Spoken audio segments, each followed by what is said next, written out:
أعوذ بالله من الشيطان الرجيم بسم الله الرحمن الرحيم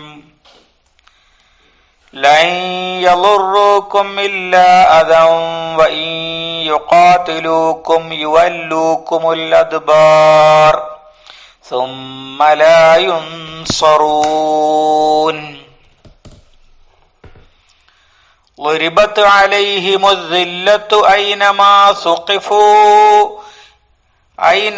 ثقفوا إلا بحبل من الله وحبل من الناس وباءوا بغضب من الله وضربت عليهم المسكنة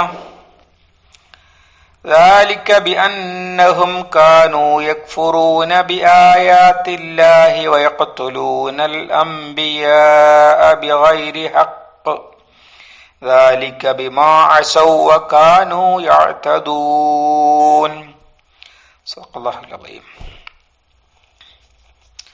സൂറ all ഇംറാനിലെ 111-112 ആയത്തുകൾ. ലൻ യളുറൂക്കും, അവർ ഒരിക്കലും നിങ്ങളെ ബുദ്ധിമുട്ടിക്കുകയില്ല, അല്ലെങ്കിൽ ഉപദ്രവിക്കുകയില്ല. ഇല്ല അദൻ,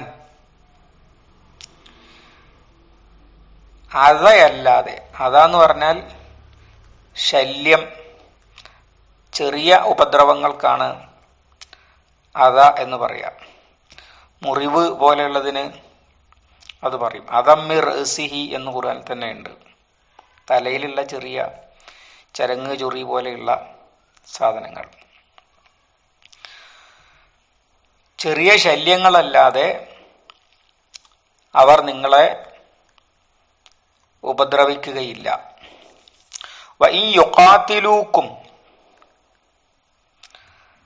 അവർ നിങ്ങളോട് യുദ്ധം ചെയ്യുകയാണെങ്കിൽ,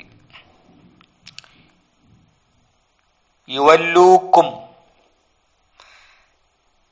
യുവല്ലു അവർ പിന്തിരിഞ്ഞോടും, കും നിങ്ങളിൽ നിന്ന്.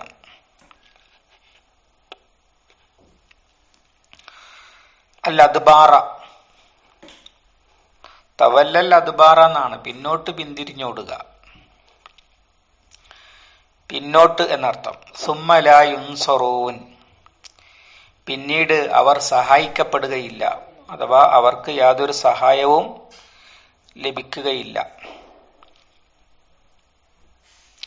ളുരിബത്ത് അലൈഹിം, അവരുടെ മേൽ മുദ്രയടിക്കപ്പെട്ടിരിക്കുന്നു.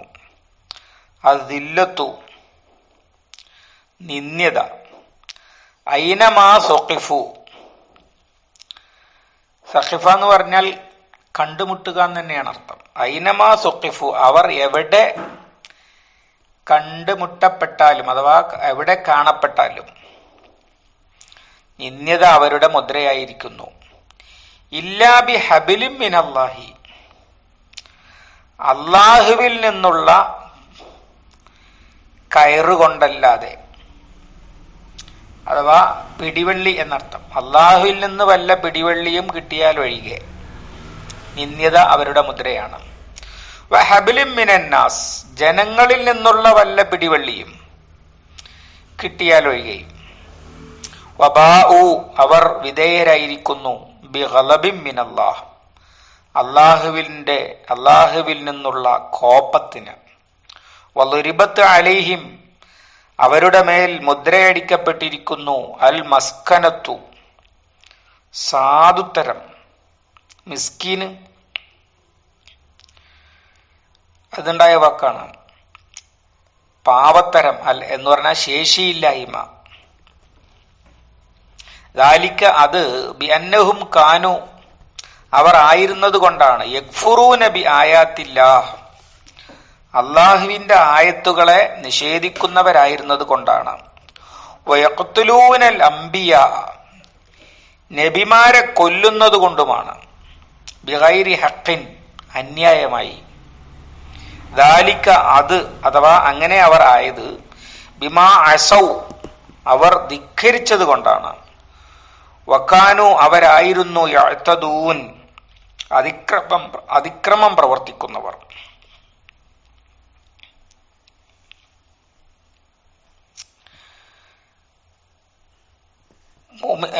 വലൗ ആമന അഹ്ലുൽ കിതാബി ലകാന ഖൈറൻ ലഹും എന്ന് പറഞ്ഞല്ലോ മുൻപത്തെ ആയത്തിൽ. ഉമ്മത്ത് മുസ്ലിമ ഖൈറു ഉമ്മത്ത് ആയി നിലവിൽ വന്നിരിക്കുന്നു. നന്മ കൽപ്പിക്കുകയും തിന്മ തടയുകയും ചെയ്യുന്നവർ. വേദക്കാർ, മുൻ വേദക്കാർ ആ പദവിയിൽ നിന്ന് നിഷ്കാസിതരായിരിക്കുന്നു. നേരത്തെ അവരായിരുന്നു ഈ ഉത്തരവാദിത്തം ഏൽപ്പിക്കപ്പെട്ട സമൂഹം. പക്ഷേ അവര് ശുദ്ധ വംശീയതയിലേക്കും സാമുദായികതയിലേക്കും പോയതോടുകൂടി സത്യവും നന്മയും ഒന്നും അവർക്ക് പ്രശ്നമല്ലാതെയായി തീർന്നു. അങ്ങനെ ഇനി അവർ രക്ഷപ്പെടണമെങ്കിൽ ഇസ്ലാം അംഗീകരിക്കുകയും ഇസ്ലാമിക സമൂഹത്തിന്റെ കൂടെ ചേരുകയും ചെയ്താൽ അത് അവർക്ക് ഖൈറാകും എന്ന് വന്നു. സ്വാഭാവികമായും ഉണ്ടാകുന്ന ഒരു വിഷയമാണ്, വേദക്കാരായ ആളുകൾ ഇസ്ലാമിക സമൂഹത്തിനെതിരെ തിരിയുമല്ലോ, അതിനെ തകർക്കാനും ഒക്കെ ഉള്ള ശ്രമങ്ങൾ.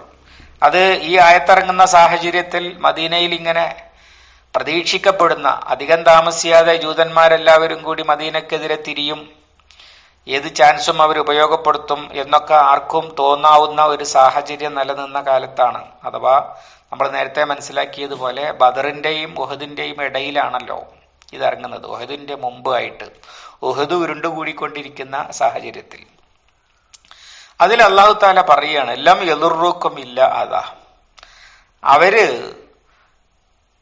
ഈ ഉമ്മത്തിനെതിരെ, ഖൈറു ഉമ്മത്തിനെതിരെ പ്രത്യേകിച്ച് ഒരു ബുദ്ധിമുട്ടുണ്ടാക്കുകയില്ല. ചെറിയ ചെറിയ ചില ശല്യങ്ങളൊക്കെ വരുത്തി വെക്കും. ചില ചൊറിച്ചിലും മാന്തലും ഒക്കെ അവരുടെ അടുത്തുനിന്നുണ്ടാകുമെന്ന് പറയുന്നത് പോലെ. അതാന്ന് പറഞ്ഞത് തലയിലുണ്ടാകുന്ന മുടിക്കാണ്, മുറിവ്, ചരങ്ങ് ചൊറി പോലെയുള്ളതിനാണ് അള്ളാഹ് വേറെ ഉപയോഗിച്ചത് എന്നതുപോലെ നിത്യജീവിതത്തെ ബാധിക്കാത്ത ചില ചൊറിച്ചിലുകളൊക്കെ അവരുടെ ഭാഗത്തുനിന്നും ഉണ്ടാകും. അത്രേ ഉണ്ടാക്കുകയുള്ളൂ. അഥവാ അവർ ഒന്നടങ്കം വന്ന് ഇസ്ലാമിക സമൂഹത്തെ അങ്ങോട്ട് നിഷ്കാസനം ചെയ്യുക എന്ന് പറയുന്നത് നടക്കുകയില്ല, ഒരു കാലത്തും നടക്കുകയില്ല. അല്ല എന്ന് പറഞ്ഞാൽ ഖിയാമത്ത് വരെ നടക്കൂല എന്നാണ്. വൈയുഖാതിലൂക്കും യുവല്ലൂക്കുമുൽ അദ്ബാറ, അവർ നിങ്ങളോട് ഇങ്ങോട്ട് യുദ്ധത്തിന് വന്നാൽ തന്നെ അവര് പിന്തിരിഞ്ഞോടുകയാണ് ചെയ്യുക. കാരണം ഇസ്ലാമിക സമൂഹം നേരത്തെ നമ്മൾ സൂചിപ്പിച്ചതുപോലെ ഖൈറു ഉമ്മത്ത് എന്ന നിലയിൽ നിലവിൽ വന്ന് കഴിഞ്ഞിരിക്കുന്നു. അതിനെ തകർക്കാൻ ഒരിക്കലും അവർക്ക് കഴിയില്ല. അതിനെ അവർ തകർക്കാൻ വന്നാൽ തന്നെ പിന്തിരിഞ്ഞോടുകയാണ് ചെയ്യുക. സുമ്മ ലാ യുൻസറൂൻ, അവർ ഒരിക്കലും സഹായിക്കപ്പെടുകയില്ല. ഇത് അന്ന് പറയുമ്പോൾ മദീന വളരുന്ന മദീനയാണ്. പക്ഷെ ചരിത്രം അത് തന്നെയാണ്. 3 പ്രബല ജൂതഗോത്രങ്ങൾ അറേബ്യയിൽ ഉണ്ടായിരുന്നു. അവരെല്ലാവരും കൂടി ഒത്തുപിടിച്ചിട്ട് മദീനയെ നശിപ്പിക്കാൻ ചെല്ലുക എന്ന് പറയുന്ന ഒരു പരിപാടി ഉണ്ടായില്ല. പിന്നീട് ശത്രുക്കളെ യുദ്ധത്തിന് പ്രേരിപ്പിക്കുക, അവരെ അതിൽ വളഞ്ഞ വഴിയിൽ രഹസ്യമായിട്ടൊക്കെ സഹായിക്കുക, ഇങ്ങനെയൊക്കെയുള്ള ചെറിയ ശല്യങ്ങൾ തന്നെ അവരുണ്ടാക്കിയിട്ടുള്ളൂ. അവരൊന്നിച്ച് ഇങ്ങോട്ട് യുദ്ധത്തിന് വന്നില്ല. പകരം ചതിയിൽ റസൂലുള്ളാഹിനെ കൊല്ലാനുള്ള ശ്രമങ്ങൾ ഒക്കെ നടത്തി നോക്കിയിട്ടുണ്ട്. പിന്നീട് അവരെ അവിടെ നിന്ന് പുറത്താക്കുകയാണ് ചെയ്യുന്നത്. ബനു ഖൈനുഖാ, ബനു നളീർ, ബനു ഖുറൈള, ഇങ്ങനെയാണ് സംഭവിച്ചത്. അവർക്കൊന്നും പിടിച്ചു നിൽക്കാൻ കഴിഞ്ഞില്ല. വലിയ അവകാശവാദങ്ങളൊക്കെ ഉണ്ടായിരുന്നെങ്കിലും അവിടുന്ന് അവർ പിന്തിരിയുക തന്നെയാണ് ചെയ്തത്.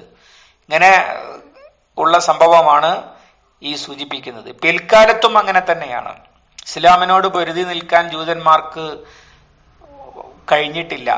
ഇസ്ലാമായി നിലനിന്ന, ഖൈറു ഉമ്മത്ത് ആയി നിലനിന്ന കാലങ്ങളിലൊന്നും അവർക്ക് മറ്റു ജനതകളുടെ സഹായവും ആ നിലക്ക് കിട്ടിയിട്ടില്ല, അള്ളാഹുവിന്റെ സഹായവും കിട്ടിയിട്ടില്ല.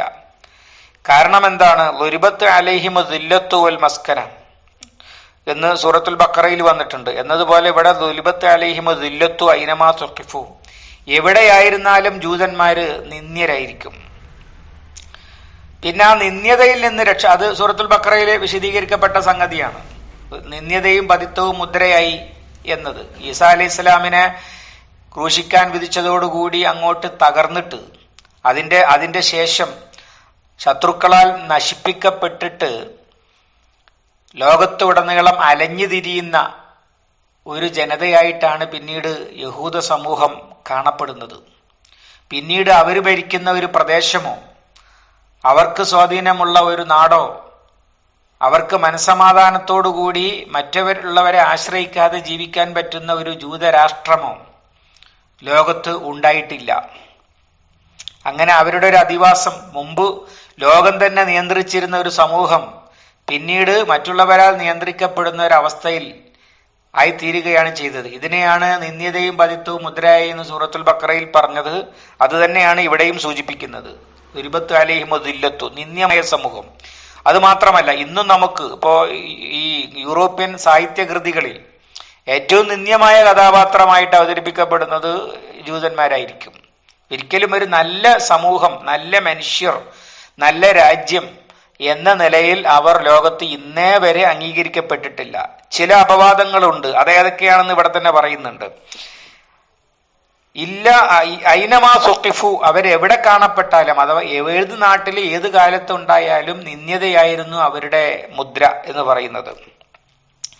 ഇല്ലാ ബി ഹബിലിൻ മിനല്ലാഹി എന്നതിന് പണ്ഡിതന്മാർ നൽകുന്ന വിശദീകരണം, അള്ളാഹുവിനെ ഭയന്നുകൊണ്ട് ഇസ്ലാമിക സമൂഹം അവർക്ക് കൊടുത്ത മതസ്വാതന്ത്ര്യവും അതുപോലെ അവരോട് ചെയ്ത കരാറുകളും ഒക്കെയാണ്. അഥവാ ജൂത സമൂഹത്തിന്റെ ചരിത്രത്തിൽ തന്നെ അവർ മനസമാധാനത്തോടെ എവിടെയെങ്കിലും കഴിഞ്ഞിട്ടുണ്ടെങ്കിൽ അത് ഇസ്ലാം നിലനിന്ന, ഇസ്ലാം ശരിയായ അർത്ഥത്തിൽ അല്ലെങ്കിൽ ശക്തിയോടുകൂടി നിലനിന്ന സ്ഥലങ്ങളിൽ അതിന്റെ കീഴിൽ ഇവർക്ക് നബി സല്ലല്ലാഹു അലൈഹി വസല്ലമയുടെ കാലം മുതലേ കിട്ടിക്കൊണ്ടിരുന്ന ഒരു മതസൗഹാർദ്ദമുണ്ട്, മതസ്വാതന്ത്ര്യവുമുണ്ട്. ഇപ്പൊ നജ്റാനിലെ ക്രിസ്ത്യാനികൾക്ക് മതസ്വാതന്ത്ര്യം ഒപ്പിട്ട് കൊടുത്തതുപോലെ ബനു ഖൈനുഖാ, ബനു നളീർ, ബനു ഖുറൈല 3 ഗോത്രങ്ങൾക്കും അവരുടെ മതമനുസരിച്ച് ജീവിക്കുവാനുള്ള അവകാശം റസൂൽ സല്ലല്ലാഹു അലൈഹി വസല്ലമ എഴുതി ഒപ്പിട്ട് കൊടുത്തിട്ടുണ്ട്.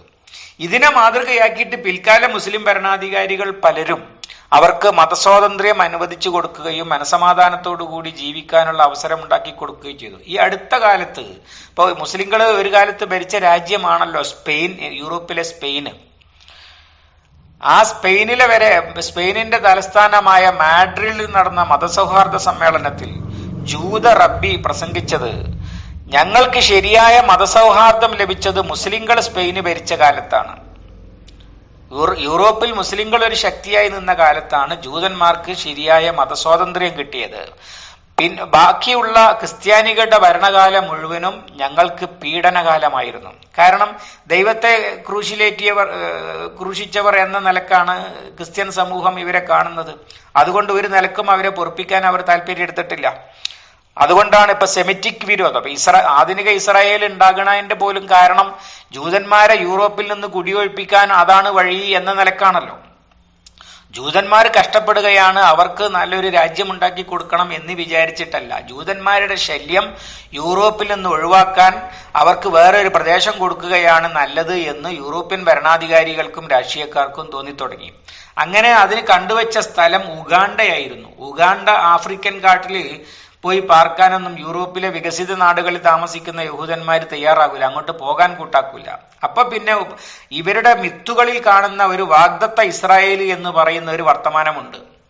അതിനെ ചൂഷണം ചെയ്തുകൊണ്ട് നിങ്ങൾക്ക് വാഗ്ദാനം ചെയ്യപ്പെട്ട നിങ്ങളുടെ കിതാബിൽ പറഞ്ഞ ആ ഇസ്രായേൽ ഇതാ ഉണ്ടായിരിക്കുന്നു എന്ന് പറഞ്ഞുകൊണ്ട് അവരെ ഉപയോഗപ്പെടുത്താം, അവരെ ഇങ്ങോട്ട് കുടിയൊഴിപ്പിക്കാം എന്ന നിലയിലാണ് യഥാർത്ഥത്തിൽ ഇസ്രായേൽ എന്ന് പറയുന്ന രാജ്യം ഉണ്ടാകുന്നത്. 1948 ബാൽഫർ പ്രഖ്യാപനത്തിലൂടെ ബ്രിട്ടൻ ആണ് അത് നേതൃത്വം കൊടുത്തത്. ഇസ്ലാമിക ഖിലാഫത്തിന് നേതൃത്വം കൊടുത്തിരുന്ന തുർക്കിയെ 1-ാം ലോക യുദ്ധത്തിൽ 2-ാം ലോക മഹായുദ്ധത്തോടുകൂടി തോൽപ്പിച്ച് നശിപ്പിച്ച് കളഞ്ഞതിന് ശേഷം തുർക്കിയുടെ പ്രദേശങ്ങളൊക്കെ കയ്യേറി കോളനികളാക്കി. ആ കോളനികളുടെ ഭാഗമായി കിടന്നിരുന്ന പ്രദേശമായിരുന്നു ഫലസ്തീന്. അതിൽ നിന്നൊരു കഷ്ണമാണ് ഇസ്രായേൽ എന്ന് പറഞ്ഞിട്ട് അതിർത്തി വരയ്ക്കാതെ ഒരു ചെറിയ പ്രദേശം എന്ന നിലക്ക് കൊടുത്തത്. പിന്നീട് അക്രമത്തിലൂടെ വികസിപ്പിച്ചെടുത്തതാണ് ഇന്ന് കാണുന്ന ഇസ്രായേൽ എന്ന് പറയുന്നത്. അതാണ് ഫലസ്തീൻ പ്രശ്നമായിട്ട് നിലനിൽക്കുന്നത്.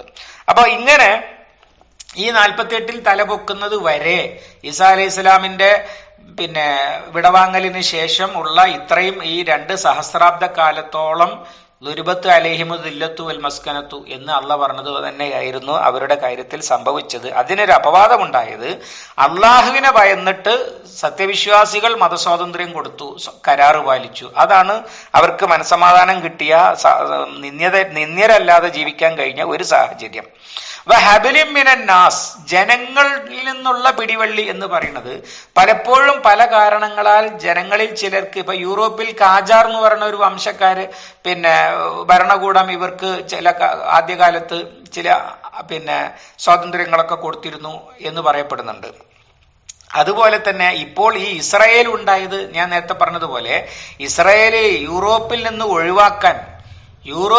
ഒഴിവാക്കാൻ പിന്നെ ഒരു ലക്ഷ്യം കൂടി ഇസ്രായേൽ ഉണ്ടാക്കുന്നതിൽ സാമ്രാജ്യത്വ ശക്തികൾക്കുണ്ട്. അതെന്താണെന്ന് വെച്ചാൽ മധ്യേഷ്യൻ രാജ്യങ്ങൾക്കിടക്ക് അറബി മുസ്ലിങ്ങളുടേതല്ലാത്ത അമേരിക്കക്കാരും ബ്രിട്ടീഷുകാരും പറഞ്ഞാൽ കേൾക്കുന്ന, യൂറോപ്പും അമേരിക്കയും പറഞ്ഞാൽ കേൾക്കുന്ന, അവരുടെ ചൊൽപ്പടിക്ക് നിൽക്കുന്ന, അവരുടെ താല്പര്യങ്ങൾക്ക് വേണ്ടി പ്രവർത്തിക്കുന്ന ഒരു ശക്തി അവിടെ വേണമെന്ന് തീരുമാനിച്ചത് കൊണ്ടുകൂടിയാണ് ഇസ്രായേൽ ഉണ്ടാകുന്നത്. അല്ലെങ്കിൽ അറബ് ബെൽറ്റ് മൊത്തം ഒരു ഇസ്ലാമിക് ബെൽറ്റ് ആയിട്ട് നിൽക്കും.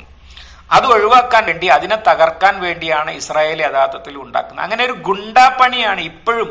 അതുകൊണ്ടാണ് ഈ മറ്റ് രാജ്യങ്ങൾ ഐക്യരാഷ്ട്ര സംഘടനയുടെ കരാർ ലംഘിക്കുമ്പോൾ അതിനെതിരെ വലിയ ആക്ഷനുമായിട്ട് വരുന്ന പാശ്ചാത്യൻ രാജ്യങ്ങൾ 200-ലധികം ഐക്യരാഷ്ട്ര സംഘടനയുടെ പ്രമേയങ്ങൾ ലംഘിച്ച ഇസ്രായേലിനെതിരെ ഒരു ചെറുവിരൽ പോലും അനക്കാത്തത്. ചില പ്രസ്താവനകളിൽ ഒതുങ്ങും അവരുടെ എതിർപ്പ് എന്നതിൽ കവിഞ്ഞ് എല്ലാ കൊല്ലവും വലിയ ഗ്രാൻഡ് കൊടുത്തുകൊണ്ടിരിക്കുന്ന ഒരു അമേരിക്കയൊക്കെ വലിയ സഹായമാണ് ഇസ്രായേലിന് ഇപ്പോഴും ചെയ്തുകൊണ്ടിരിക്കുന്നത്. അതിന്റെ കാരണം അവരുടെ സാമ്രാജ്യത്വ താല്പര്യങ്ങൾ സംരക്ഷിക്കാൻ ഒരു ഗുണ്ട എന്നതുപോലെ ഉള്ള ഒരു മമത ഇപ്പോൾ ലോകത്ത് ഈ ജൂതന്മാരോടുണ്ട്. അങ്ങനെ ജനങ്ങൾക്ക് അവരെ ആവശ്യമായി വരുന്ന സമയത്ത് അവരുടെ താല്പര്യം, ഈ ഗുണ്ടാപ്പണിക്ക് നടക്കുന്ന ആളുകളോട്, ഗുണ്ടയെ ക്രൂരകൃത്യങ്ങൾ ചെയ്യാൻ വേണ്ടി പണം കൊടുത്തേൽപ്പിക്കുന്ന ആളുകൾ ഒരു സ്നേഹവും മമതിയൊക്കെ കാണിക്കുമല്ലോ അയാളുടെ പണിക്കാരെന്നുള്ള നിലക്ക്. അത് ഇയാൾ നല്ല ആളായിട്ടാണ്, നല്ലൊരു സമൂഹമാണ്, നല്ലൊരു വ്യക്തിയാണെന്ന് കരുതിയിട്ടൊന്നുമല്ല. എന്നതുപോലെ ജൂതന്മാരെ യൂറോപ്പും പാശ്ചാത്യരും സ്നേഹിക്കുന്നത് യഥാർത്ഥത്തിൽ ഇവരൊരു നല്ല സമൂഹമാണ്, ഇവർ വളരെ പുരോഗമന കാഴ്ചപ്പാടുള്ളവരാണ്, ഇവർ വളരെ ഉൽപാദന കാര്യക്ഷമതയുള്ളവരാണ്, വിശ്വസിക്കാൻ കൊള്ളാവുന്നവരാണ് എന്ന് കരുതിയിട്ടല്ല. തങ്ങളുടെ ദുഷ്ട താല്പര്യങ്ങൾ നിറവേറ്റാൻ ഇവരെ ഉപയോഗിച്ചു പറ്റും. അമേരിക്കൻ ഭരണാധികാരികളിൽ, അതുപോലെ യൂറോപ്യൻ രാജ്യങ്ങളിലെ ഭരണാധികാരികളിൽ പലപ്പോഴും, പ്രത്യേകിച്ചും അമേരിക്കയുടെ ഒക്കെ ആയുധ കമ്പനികളുടെ തലവന്മാരാണ് അല്ലെങ്കിൽ അവരുടെ നോമിനികളാണ് ഭരണകൂടത്തിലെത്തുക. ഈ ആയുധ കമ്പനികൾക്ക് എപ്പോഴും ആവശ്യമുള്ളത് ധാരാളമായി യുദ്ധം നടക്കുക എന്നതാണ്. അപ്പോഴാണ് ആയുധം ചെലവാകുക രാജ്യങ്ങൾക്കിടക്കൊക്കെ. ഈ യുദ്ധങ്ങളൊക്കെ ഉണ്ടാക്കി കൊടുക്കുക എന്ന് പറയുന്ന പണി ഇസ്രായേൽ വളരെ തന്ത്രപരമായി ലോകത്ത് ചെയ്തുകൊണ്ടിരിക്കുകയാണ്. ഇങ്ങനെയൊക്കെ ഉള്ളത് കൊണ്ട് ഇസ്രായേലിനെ നിലനിർത്തൽ അവരുടെ ആവശ്യമാണ്.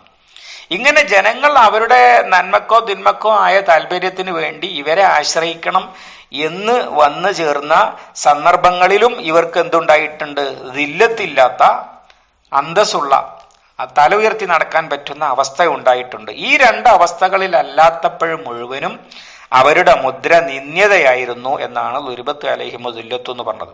അങ്ങനെ നിന്ദ്യത ഉണ്ടാകാൻ കാരണം വബാഉ ബിഗളബിൻ മിനല്ലാഹ്, അള്ളാഹുവിന്റെ കോപത്തിന് അവർ കാരണമായി. കാരണം അവർ അള്ളാഹു ഏൽപ്പിച്ച ഉത്തരവാദിത്തങ്ങളിൽ നിന്ന് പിന്നോട്ട് പോയി. നന്മ കൽപ്പിക്കലും തിന്മ തടയലും നന്മയിലേക്ക് വിളിക്കലും അള്ളാഹുവിന്റെ ദീനിന്റെ സന്ദേശം മനുഷ്യർക്ക് എത്തിച്ചു കൊടുക്കലും എന്നിത്യാദി ഉത്തരവാദിത്തങ്ങളിൽ നിന്നൊക്കെ അവർ പിന്നോട്ട് പോയി. വംശീയതയും വർഗീയതയും സ്വാർത്ഥതയും അള്ളാഹുവിനോട് തന്നെയുള്ള ധിക്കാരവും കടുത്ത കുഫറും അവരുടെ ഇന്നും ഇപ്പൊ ഈ ഇസ്രായേലിൽ നിന്ന് നമ്മളിപ്പോ പറയുന്ന സാധനം യഥാർത്ഥത്തിൽ ജൂത മതവിശ്വാസം എന്ന് പറയുന്ന സംഗതിയുമായിട്ട് പറയത്തക്ക ഒരു ബന്ധവുമില്ല. ഉള്ളത് ജൂത സാമുദായികതയുമായിട്ടാണ്. ഇസ്രായേലിന്റെ ഒക്കെ ആദ്യത്തെ അത് ഉണ്ടാക്കാൻ വേണ്ടി ആദ്യമായി രംഗത്തിറങ്ങി തിരിച്ച ആളുകള് നിരീശ്വരവാദികളും നിർമ്മതവാദികളുമാണ്. പക്ഷെ സാമുദായികത നല്ല അളവിൽ ഉണ്ട്. ആ സാമുദായികതയുടെ ബലത്തിലാണ് ഇസ്രായേൽ പോലും യഥാർത്ഥത്തിൽ ഉണ്ടായിട്ടുള്ളത്. അതുകൊണ്ട് ജൂതമതം എന്ന് പറയുന്നത് ഇപ്പോഴും ജൂതമതം ആചരിക്കുന്ന യഥാർത്ഥ ജൂതന്മാര് എന്ന് പറയുന്ന ആളുകൾ അതുപോലും വളരെ ചെറിയ ഒരു ന്യൂനപക്ഷമാണ്. മറ്റത് സമുദായം എന്നുള്ള നിലക്ക് അവർ ഇങ്ങനെ വെറുക്കപ്പെട്ട ഒരു സമൂഹവുമാണ്. ആകെ ലോകത്ത് ഇസ്രായേലിനെ അല്ലെങ്കിൽ സയനിസ്റ്റുകളെ ഒരു സമൂഹം എന്ന നിലക്ക് ഇഷ്ടപ്പെടുന്നത് ഇന്ത്യയിലെ ഫാഷിസ്റ്റുകൾ മാത്രമാണ് കാര്യമായിട്ട് ലോകത്ത് ആശയപരമായി. ബാക്കിയുള്ളവർ മുഴുവൻ സാമ്രാജ്യത്വ സായുധ ലക്ഷ്യങ്ങൾക്ക് വേണ്ടി മാത്രമാണ്. അതിന്റെ കാരണം അള്ളാന്റെ കോപത്തിന് അവർ വിധേയരായതാണ്. വല്ലുരിബത്ത് അലിഹിമുൽ മസ്കനത്ത് പാവത്തരം, സാധുത്തരം, അഥവാ സ്വന്തം കാര്യങ്ങൾ സ്വന്തം നിലയിൽ നിറവേറ്റാൻ കഴിവില്ലാത്ത അവസ്ഥ അതും അവരുടെ മുദ്രയായിരിക്കുന്നു എന്നാണ് പറഞ്ഞത്. എന്നാലും ഒരു ചോദ്യം നമുക്കുണ്ടാകാവുന്നതാണ്. അതെന്താന്ന് വെച്ചാൽ ഈ മുസ്ലിങ്ങളും ഇപ്പോഴങ്ങനെ തന്നെയാണല്ലോ ഉള്ളത്. അത് മുസ്ലിങ്ങൾ പഠിക്കാൻ വേണ്ടി കൂടിയാണല്ലോ ഇത് പറയുന്നത്. മുസ്ലിങ്ങൾ ഹൈറു ഉമ്മത്ത് എന്ന അവസ്ഥയിൽ നിന്ന് പിന്നോട്ട് പോയപ്പോൾ ഇതിനൊക്കെ വിരുദ്ധം സംഭവിച്ചിട്ടുണ്ട്. അഥവാ ലൈറുക്കും ഇല്ല അതാ ചില ശല്യങ്ങളല്ല വലിയ പ്രശ്നങ്ങൾ തന്നെ ഉണ്ടാക്കിയിട്ടുണ്ട്. കാരണം ഇപ്പോ അറബ് ഇസ്രായേൽ യുദ്ധം ചരിത്ര പ്രസിദ്ധമാണ്. അതില് ഈജിപ്തിനെ പരാജയപ്പെടുത്തിയിട്ടാണ് ഇസ്രായേൽ ഒരുപാട് സ്ഥലങ്ങൾ വെട്ടിപ്പിടിച്ചത്. യുദ്ധവിമാനങ്ങൾക്ക് ഭൂമിയിൽ നിന്ന് പറന്നുയരാൻ പോലും സാധിക്കാത്ത വിധം ചെയ്യാണ് ചെയ്യുക. കാരണം എന്താ? ഹൈറു ഉമ്മത്ത് എന്നൊരവസ്ഥയിൽ നിന്ന് അറബ് ദേശീയവാദികൾ എന്ന മാത്രം ഒരവസ്ഥയിലേക്ക്, അഥവാ എന്തെല്ലാം അസുഖമാണോ ജൂതന്മാരെ ബാധിച്ചത് അതൊക്കെ മുസ്ലിങ്ങളെയും ബാധിച്ചപ്പോ അങ്ങനെ ഹൈറു ഉമ്മത്തല്ലാത്ത മുസ്ലിങ്ങളെ സമുദായം നോക്കിയിട്ട് അവരെ അങ്ങനത്തെ സമുദായത്തെ യഹൂദന്മാർ ഒരിക്കലും ഉപദ്രവിക്കുകയില്ല എന്നൊന്നും അല്ലാഹു തആല പറഞ്ഞിട്ടില്ല. എന്ന് മാത്രമല്ല, അവര് ചെയ്തത് മുസ്ലിങ്ങൾ ചെയ്താൽ ലുരിബത്ത് അലൈഹിമു ദില്ലത്തു വൽ മസ്കനത്തു, അത് മുസ്ലിങ്ങൾക്കും പാഠമാകുന്ന വിധമാണ് അല്ലാഹു തആല പറഞ്ഞിട്ടുള്ളത്. സൂറത്ത് ഇസ്രായേലിൽ അവര് ആവർത്തിച്ചത് നിങ്ങൾ ആവർത്തിച്ച അവരോട് ചെയ്തത് നിങ്ങളോടും ചെയ്യുന്നു സൂചിപ്പിക്കുന്നുണ്ട്. അതേ സംഗതിയാണ് ഇപ്പൊ നടക്കുന്നത്. ദാലിക ബിഅന്നഹും കാനൂ യക്ഫുറൂന ബിആയാത്തില്ലാഹി, അത് അവർ അള്ളാഹുവിന്റെ ആയത്തുകളെ നിഷേധിച്ചത് കൊണ്ടാണ്. വയഖ്തുലൂനൽ അംബിയാ ബിഗൈരി ഹഖ്ഖിൻ, നബിമാരെ അന്യായമായിട്ട് കൊല്ലുന്നത് കൊണ്ടുമാണ്. നബിമാരെ അന്യായമായിട്ട് കൊന്നതുകൊണ്ടാണ് എന്ന് പറയുന്നതിന് പകരം കൊല്ലുന്നത് കൊണ്ടാണെന്ന് പറയാൻ കാരണം നബി സല്ലല്ലാഹു അലൈഹി വസല്ലമയുടെ കാലത്തും അവരുടെ പ്ലാന് നബി സല്ലല്ലാഹു അലൈഹി വസല്ലമയെ കൊല്ലാനാണ്. അതവർ നിർത്തിയിട്ടില്ല പരിപാടി. അള്ളാഹു അയച്ച റസൂലാണ് എന്ന് അറിഞ്ഞിട്ടും കൊന്നുകളയാ. അങ്ങനെ ഒരുപാട് പേരെ കൊന്നത് സൂറത്തുൽ ബഖറയിൽ ഈ പരാമർശം വന്നപ്പോൾ നമ്മൾ വിശദീകരിച്ചതാണ്. സക്കരിയ അലൈഹിസ്സലാം, യഹ്യ അലൈഹിസ്സലാം, അതുപോലെ ഉള്ള ഒരുപാട് നബിമാരെ സക്കരിയ അലൈഹിസ്സലാമിനെ മെഹ്റാബിലിട്ട് എറിഞ്ഞു കൊല്ലുകയാണ് അന്നത്തെ മുസ്ലിം സമുദായമാകുന്ന ബനി ഇസ്രായേലിയർ. യഹ്യ അലൈഹിസ്സലാമിന്റെ തലയെടുത്ത് താലത്തിൽ വെച്ച് നർത്തകിക്ക് സമ്മാനം കൊടുക്കുകയാണ് അന്നത്തെ മുസ്ലിം രാജാവ്. ഇങ്ങനെ ഒരുപാട് പേരെ കൊന്നൊടുക്കിയത് ആധുനിക ബൈബിളിൽ തന്നെ വിവരിക്കുന്ന കാര്യമാണ്. നബിമാരെ കൊന്നതിന്റെ വിശദമായ കഥകൾ അവിടെ അത് സൂചിപ്പിച്ചിട്ടുണ്ട്. അങ്ങനെയുള്ള പരിപാടി ഇവർ ചെയ്യുന്നത് കൊണ്ടാണ്. പിന്നെ ഈസാ അലൈഹി സ്വലാമിനെ ക്രൂശിക്കാൻ അവർ വിധിച്ചല്ലോ, കൊല്ലാൻ അള്ളാഹ് കൊടുത്തില്ല എന്നല്ലേ ഉള്ളൂ. ഇങ്ങനെയുള്ള നിലപാടുള്ളത് കൊണ്ടാണ് അവർക്ക് നിന്ദ്യതയും പതിത്വവും മുദ്രയായി വന്നത്. അതെന്തുകൊണ്ടാണ് അങ്ങനെ ഇവർ ചെയ്തത്? എന്തുകൊണ്ടാണ്? അള്ളാഹുവിന്റെ ആയത്ത് നിഷേധിക്കുകയും നബിമാരെ കൊല്ലുകയും ചെയ്യുന്ന അപരാധം ഇവർ ചെയ്യാൻ കാരണം ദാലിക ബിമാ അസൗ, അവരുടെ ധിക്കാരം കാരണമാണ്. സംഗതി മനസ്സിലാകായിട്ടല്ല, അറിയാഞ്ഞിട്ടല്ല, അംഗീകരിക്കുകയില്ല എന്ന ശാഠ്യം കാരണമാണ്. അതിന്റെ കാരണം വകാനൂ യഅ്തദൂൻ, അവർ നിയമം പാലിക്കുന്ന, അള്ളാഹുവിൽ തഖ്വ പുലർത്തുന്ന, അള്ളാഹുവിനെ അനുസരിക്കുന്ന പരിപാടി ഉള്ളവരായിരുന്നില്ല. തങ്ങളുടെ സ്വാർത്ഥ താല്പര്യത്തിന് വേണ്ടി എന്ത് തോന്നിയാസവും ചെയ്യും എന്ന മനസ്സുമായിട്ട് ജീവിച്ചവരായതുകൊണ്ടാണ് അവർ ഈ ജാതി അപരാധങ്ങളൊക്കെ ചെയ്തത്. അതിന്റെ ഫലമായിട്ടാണ് ഇങ്ങനെയുള്ള അവസ്ഥയിൽ ജൂത സമൂഹം അല്ലെങ്കിൽ ഈ ആധുനിക സമൂഹം എത്തിയതായിട്ട് നമ്മൾ കാണുന്നത് എന്ന് ഇതിൽ നിന്ന് വായിച്ചെടുക്കാൻ കഴിയും. അള്ളാഹു സുബ്ഹാനഹു വ തആല ഇസ്ലാമിക സമൂഹത്തിന് ഈമാനും ഇസ്സത്തും നൽകി അനുഗ്രഹിക്കുമാറാവട്ടെ. മുത്തഖികളായ നേതാക്കളെ നൽകി അള്ളാഹു നമ്മെ സഹായിക്കുമാറാവട്ടെ. നിന്ദ്യതയും പതിത്വവും മുദ്രയായ അവസ്ഥയിൽ നിന്ന് ഉമ്മത്ത് മുസ്ലിമയെ അള്ളാഹു കരകയറ്റുമാറാവട്ടെ. اللهم علمنا ما ينفعنا وانفعنا بما علمتنا ربنا زدنا علما وفهما ودقة ونظرا اللهم اجعل القرآن ربيع قلوبنا ونور صدورنا وجلاء حزننا وذهاب همنا وغمنا ربنا تقبل منا إنك أنت السميع العليم وتب علينا إنك أنت التواب الرحيم واغفر لنا يا غافر المذنبين وصلى الله على محمد وعلى آله وصحبه وسلم والحمد لله رب العالمين.